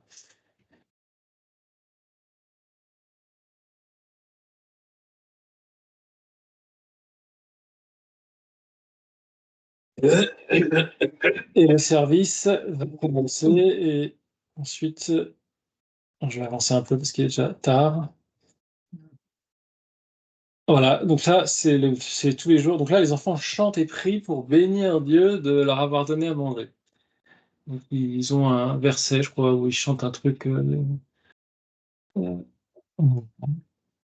en hindi. Et vous voyez, pas de couvert, hein. Tout le monde a son assiette, tout le monde va laver son assiette et chacun est content d'avoir la nourriture et puis on va manger. Alors, ils se lavent les mains avant, c'est pareil, les règles d'hygiène, hein, évidemment. Et puis le matin, il y a les cours. Alors, vous voyez, ça, c'était des mathématiques. Donc, c'est écrit en anglais et en hindi, je crois, je sais plus quelle date et quelle langue exacte. Et puis là, moi, ils m'ont apporté à manger le matin et du coup, bah, je vais me mettre à la mode locale, là. Curry et riz, et puis avec les mains. J'ai appris à manger avec les mains. C'est très sympa, moi. Enfin, alors, ouais, la citerne dont je vous parlais, voilà, tous les 2 jours, il a acheté ça, mais il doit la faire remplir. Donc, le tracteur, il va dans le village, enfin, dans la ville plutôt. Puis, il y a un distributeur d'eau potable qui est payant et il achète, il remplit sa citerne et puis il revient ici. C'est un budget assez conséquent, hein, je dois dire. Alors là, j'étais avec l'appareil photo, là, les enfants, ils étaient comme des oufs. Ça, c'est le dortoir des garçons. Donc là, ils vont faire les pauses. Donc ça, c'est toujours le matin. Et puis là, comme j'avais l'appareil photo, là, pour le coup, ils ont commencé à faire la pause studio, quoi. Ah, il est beau, ce gamin. Ouais. Je passe un peu vite, hein, Ouais. ça va être Ouais. long après. Hop. Voilà. Et puis donc là, j'ai pris les filles parce que donc le but, après ça, ils attendent le bus. Et dans la matinée, je vais partir l'après-midi, mais ils vont quand même aller me faire visiter un de leurs ministères, c'est-à-dire que ça, ce sont que des femmes qui sont soit battues, divorcées, ou alors qui sont veuves. Et donc, comme elles n'ont aucun revenu, ils payent cette femme-là avec l'écharpe orange, qui est une couturière professionnelle, pour les former afin que toutes les femmes aient un revenu, soient indépendantes et sortent de leur misère. Donc, et c'est comme ça qu'ils m'ont fait une kurta, c'est le vêtement local, parce que je voulais en acheter une, et du coup, ils m'ont dit, oh, on peut le faire et tout. Ils me l'ont fait dans la nuit, parce que je partais le matin. Ils ont bossé toute la nuit pour me la faire. Et voilà, le lendemain matin, 7h du mat, j'étais rhabillé. Bon, je les ai bénis parce que franchement, c'était super hein, ce qu'ils ont fait. J'étais content de les bénir. D'ailleurs, si vous avez des trucs et de la couture à faire, franchement, dites-le moi. Elles peuvent tout faire et elles vous le font sur mesure. Donc, elles seraient contentes de développer d'ailleurs un business pour ça. Si vous voulez faire des trucs, elles sont super partantes. Elles m'ont dit, non, j'ai la com. Si ça vous intéresse, vous m'écrivez, vous me dites. Donc là, je vous avais parlé de ce garçon qui était un petit peu perturbé, etc. Et donc j'ai témoigné. Là, il y avait des gens qui ont écouté, parce qu'il n'embauche pas que des chrétiens, hein. Les gens dans son staff, c'est des gens qui veulent travailler. Ils ne sont pas forcément chrétiens, mais du coup, ils vivent dans une ambiance chrétienne et donc ils voient ce qui se passe. Et puis là, j'avais prié avec ce garçon. Et quand j'y étais, pourquoi j'ai mis cette photo? Parce que j'étais en même temps que Macron qui était venu pour l'Independence Day, c'est-à-dire en gros c'est le 14 juillet local, et toute l'Inde est off ce jour-là, il y a des défilés militaires, et donc Macron a été invité puisqu'il avait lui-même invité l'année dernière comment dire, un groupe de soldats indiens, et à son tour, enfin il a remplacé au pied levé Biden qui devait venir, et Biden n'a pas pu venir, donc c'est Macron qui est venu. Ça veut tout dire. Bref. Alors là, on se tape dans la main, on se congratule. Et puis juste avant de partir, j'ai mis ça parce qu'en fait, effectivement, l'Inde, c'est quand même un pays qui est en plein développement, pleine croissance, qui est un pays qui est vraiment va prendre de l'importance. Là, je vous montre quelques images de ce que c'est que Noël à Beracha et qu'est-ce que c'est qu'un Noël là-bas. Donc là, vous voyez, c'est la salle où on était tout à l'heure. Vous voyez, ils ont mis un tapis. Et là, ce qui va se passer, c'est qu'ils vont inviter toutes les familles des enfants abandonnés qui sont que des familles, donc ils viennent avec leurs enfants. Et aussi, ils proposent à tous les pauvres et tous les veuves qui sont dans un rayon de 10 km de venir et de fêter Noël avec eux. Donc, ils leur offrent un repas, ils leur offrent des cadeaux. C'est un moment de fête incroyable, quoi. Ils offrent des saris à toutes les veuves. D'ailleurs, c'est pour ça que j'avais fait une campagne. Ça coûte 10-15 euros le sari.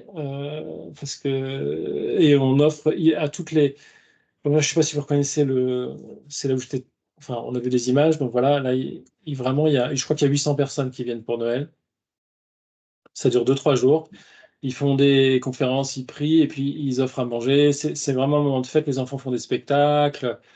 C'est vraiment super Noël, quoi. Et surtout, du coup, ils offrent des cadeaux à ceux qui ne peuvent pas s'en offrir, quoi. Ils offrent des vêtements, ils offrent à manger, tout ce qu'ils peuvent, quoi.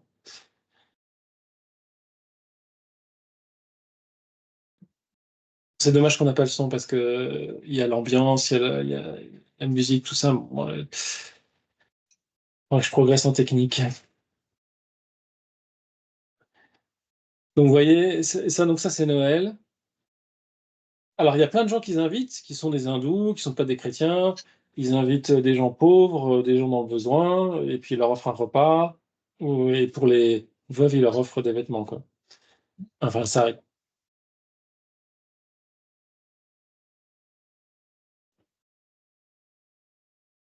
Donc là, il y a les enfants, les ados qui font des spectacles, le Père Noël, pour les enfants.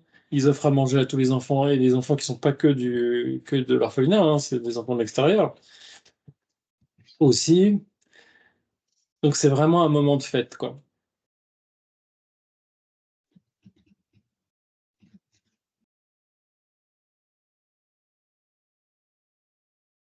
Je vais avancer un peu parce que... Donc ça, c'est le pasteur. Alors, ce que vous voyez, il y a une tradition en Inde, c'est que souvent les desserts et les gâteaux, on les découpe, et puis en fait, il y a une tradition qui fait que c'est celui qui découpe le gâteau qui est à l'honneur, qui donne un morceau de gâteau directement dans la bouche de chaque invité. Et c'est un honneur, c'est un signe d'honneur. Donc, j'ai eu ça parce que les gens se lavent les mains, hein, ça va, mais ça se fait dans les mariages, ça se fait pour toutes les grandes occasions. En Alors Éthiopie là, aussi, apparemment. comment? Éthiopie, en Érythrée, apparemment, c'est comme ça. Ça m'a surpris au départ, hein. Ah Mais ouais, ça, ouais, ouais. Alors, c'est sûr qu'au début, pour toi, Européen, c'est un peu bizarre quand les gens ils servent le gâteau dans la bouche directement, mais c'est un signe d'honneur.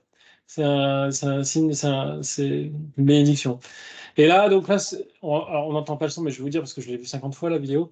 Donc là, ils interrogent des gens qui sont venus là, ils sont pas du tout chrétiens, ils sont pauvres, ils avaient rien, et ils leur donnent des cadeaux, ils donnent un sari à sa femme, et puis il explique que vraiment il est touché parce qu'il n'avait pas de quoi nourrir ou faire la fête, et que vraiment il est super content d'être là, que les gens sont gentils, ils lui donnent des cadeaux et qu'ils font la teuf, que c'est super. Bon, bref, je vous résume, hein.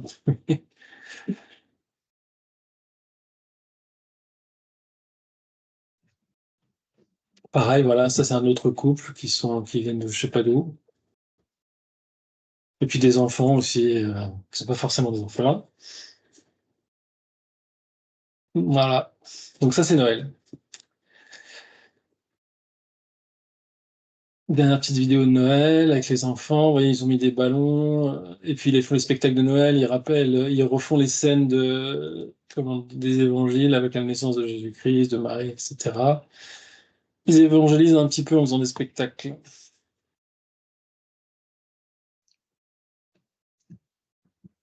Ça, ce sont les veuves, donc, qui reçoivent toutes un sari. Donc, toutes ces femmes sont veuves.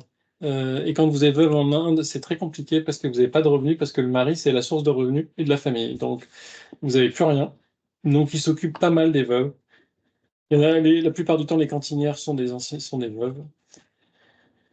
Et voilà, j'en ai fini. J'en ai fini avec cette petite partie d'Inde. J'ai mis le photo, hein, ce que je vous ai montré, c'était pour l'Inde. Voilà. Donc, si vous avez des questions, je suis tout oui. Je peux répondre à vos questions. Faut que tu répètes parce qu'on n'entend pas les questions. Ouais. Alors, attends, si j'enlève le micro, est-ce que vous m'entendez? Est-ce que vous m'entendez là ou pas? Oui. Ouais, ok. Bon. Oui. Parce que je ne sais pas si vous voyez à la caméra, mais je ne suis pas tout seul. Je suis entouré là, il y a des gens. Vous voyez? Je ne sais pas si vous les voyez. Oui. Est-ce qu'il nous voit? Attends. Ah non, attends. Ah oui, parce qu'il faut que je partage. Il faut que tu arrêtes le partage là. Comment? Il faut que tu arrêtes le partage pour qu'on te voit en grand. Voilà. Ouais, attends, tu Voilà, vas là, voir. c'est parfait. Hein? C'est parfait là. Hop, hop. Voilà, tu me vois dans le cadre. Alors, je sais pas, faut que vous... là, il y a Claire qui est là. Il faut que vous vous approchiez parce que sinon je ne vous vois pas. Vous les voyez? Ouais. Voilà. Ouais. Donc, je vous écoute si vous avez des questions. Bah, mets-toi en grand. C'est Au lieu de nous montrer la carte de l'Inde. Comment? Mets-toi en grand au lieu de nous montrer la carte de l'Inde. Non, bah comme ça, c'est comme ça, je peux vous remontrer quelques photos, tu vois. Ah, ok. Et moi, je vais me... Mais bon, voilà. Donc, vous avez vu un petit peu le travail que fait Alpulena, c'est-à-dire participe avec ce pasteur indien et puis ces gens qui œuvrent je veux dire, à aider les autres, hein, à faire œuvre de charité chrétienne. Bon, le pasteur Karen Paul, c'est vraiment un mec incroyable. Ils ont une quantité de missions, ils aident énormément de monde. Et donc, c'est à ce à quoi sert l'argent que l'on récolte pour quand on fait les courses des héros, ou alors si vous donnez régulièrement, voilà à quoi ça sert. Des questions? Bah, moi, je posais un peu les questions au fur et à mesure, hein, de temps en temps. Pose la Non, mais question en tant que journaliste. ouais, moi, tout de suite, quand tu parles, je pose les questions. Non, c'était super sympa de me faire partager ça, en tout cas. Merci beaucoup. Ok. Ça a dû être pour toi un voyage aussi très émouvant parce que Oui, de toute façon, l'Inde, c'est comme l'Afrique, hein, c'est un univers ouais. tellement différent de notre société occidentale que forcément, c'est Alors, tu, ouais. Je pense que les, De l'eau, les de l'eau, mentalités, le c'est bruit, ça, lui. les mentalités, les bruits, tout ça, ça doit être quand même différent. Mais les modes de vie sont identiques dans le sens le seau avec le broc, le manger avec les mains. Enfin, il y a plein de. Quand tu me montrais ça, moi, je faisais plein de parallèles avec des choses que j'avais vécues. Hein. Ah bien sûr, ouais. Ouais, non, c'est sûr. Bon, en tout cas, si vous voulez y aller, c'est possible. J'espère y retourner un jour en décembre à Noël, peut-être Noël prochain. Donc, s'il y a des gens qui sont motivés pour Noël, je serais heureux de vous y inviter ou en tout cas de vous dire comment y aller, ne serait-ce que pour voir toute l'histoire chrétienne aussi de Thomas. Je trouve que c'est important, l'apôtre Thomas qui est décédé là et qui est martyr, et aussi penser qu'il y a quand même pas mal de chrétiens qui sont là aussi. Il y a toute une histoire. Et, et voilà. Donc, je vais vous laisser si vous n'avez pas d'autres questions parce qu'il commence à faire tard, il est déjà 22 heures. Donc, je vous écoute. Alors, attends, je vois. N'hésitez pas à me poser des questions. Hein. Alors. Jean-Michel, j'ai une question par rapport à l'activité du père. Est-ce que tu sais si il y en a beaucoup? Est-ce qu'il y a, il y a un network, est-ce qu'ils travaillent ensemble un peu pour essayer de trouver une solution un petit peu ensemble, s'aider l'un l'autre, tu sais? J'ai pas compris ta question, excuse-moi, mais. C'était trop compliqué? Non. Non, mais tu parles de qui? Travailler, Du pasteur? pasteur, s'il travaillait avec d'autres pasteurs en Inde pour essayer de, tu vois, trouver des solutions en commun pour le Bien bien sûr. des. Non, mais lui, il est responsable de, je crois, de un peu plus de 100 églises. Hein. Ah oui, d'accord. Et il a sous D'accord. son autorité, je sais pas, une cinquantaine, centaine de pasteurs, hein, tu vois. Et il voyage dans le monde entier. Aussi, je te dis, la plupart des fonds, des aides viennent des Américains, mais il y a aussi des Indiens locaux. Il y a plein de trucs comme ça, quoi. D'accord. C'est vraiment le représentant cette, de cette association, notamment. Ouais, ok, au global. Ben, moi, c'est ça que je défends. Enfin, en France, en tout cas, l'association Alpulena, c'est ce qu'elle fait. Elle apporte comment dire, on récolte des fonds pour aider ces gens-là, quoi. Oui, ça j'avais compris. Je demandais localement s'ils étaient plusieurs pasteurs à faire partie de cette association. Ah oui, oui, bah, enfin, c'est lui principalement, hein. Moi, je suis en contact qu'avec lui directement, hein. Mais sur place, d'ailleurs, il m'a dit, quand on est arrivé, il m'a dit, tu fais gaffe, tous les gens qui vont te voir, pasteur, ils savent que tu es un donateur chez nous. Il y a plein de mecs qui vont venir te voir pour dire, ouais, moi aussi, j'ai une église, j'ai une œuvre, est-ce que tu peux m'aider? Il m'avait prévenu dès le départ que, comme les gens sont dans la pauvreté et que toi, tu es tellement dans un autre univers, que tu gagnes ce qu'ils gagneront jamais en un mois, ce qu'ils gagneront en 10 ans, tu vois. Donc, forcément, pour eux, ils me préviennent, comment dire, ils me préviennent que, comment dire, euh, que, que je dois faire, enfin, ils m'avaient prévenu que je devais faire attention à ne pas me laisser soudoyer par d'autres personnes que lui, quoi. Parce que sinon, comment dire, il y a plein de gens qui sont prêts à avoir pour des mille et des cents, tu vois. Enfin, ils savent que toi, je veux dire, la puissance financière que tu as quand tu es un blanc, Ah ben c'est clair, hein. c'est énorme. Enfin, le salaire moyen, c'est 100 euros, 120 euros mensuel, quoi. Je sais pas si tu vois, quoi. Oui, je C'est, sais, c'est... 1,5 milliard, donc bon, sorte, Ouais, c'est ça. mais c'est vrai que pour qu'ils sortent de cette pauvreté endémique, ça va prendre du temps. Ouais, exactement. Hein. Mais c'est bien beau ce que tu as fait et on sent l'émotion. Hein, cette expérience, c'était magnifique. Ils ont rien du point de vue matériel, on va dire, limite, tu vois. Ils offrent, ils sont hyper. Tu as vu les femmes qui ont travaillé toute la nuit pour toi, c'est cette générosité qui est incroyable pour des gens qui n'ont pas grand-chose matériellement. Enfin, Mais je l'ai payé, hein, je l'ai payé quand même, hein. oui, mais quand même, tu vois, il y a quand même des choses qui ont été faites, je trouve. Enfin, je sais pas. Raphaël, tu as une question? Je vois que tu lèves la main, mais tu peux parler dans le poste.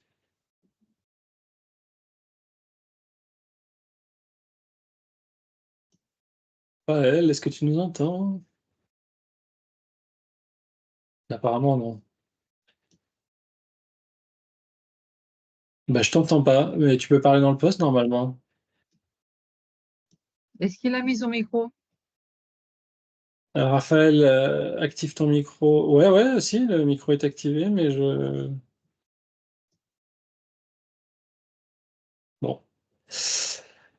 Ok. Edita, t'as tout regardé? Faut que tu actives ton micro si tu veux qu'on t'entende, Edita.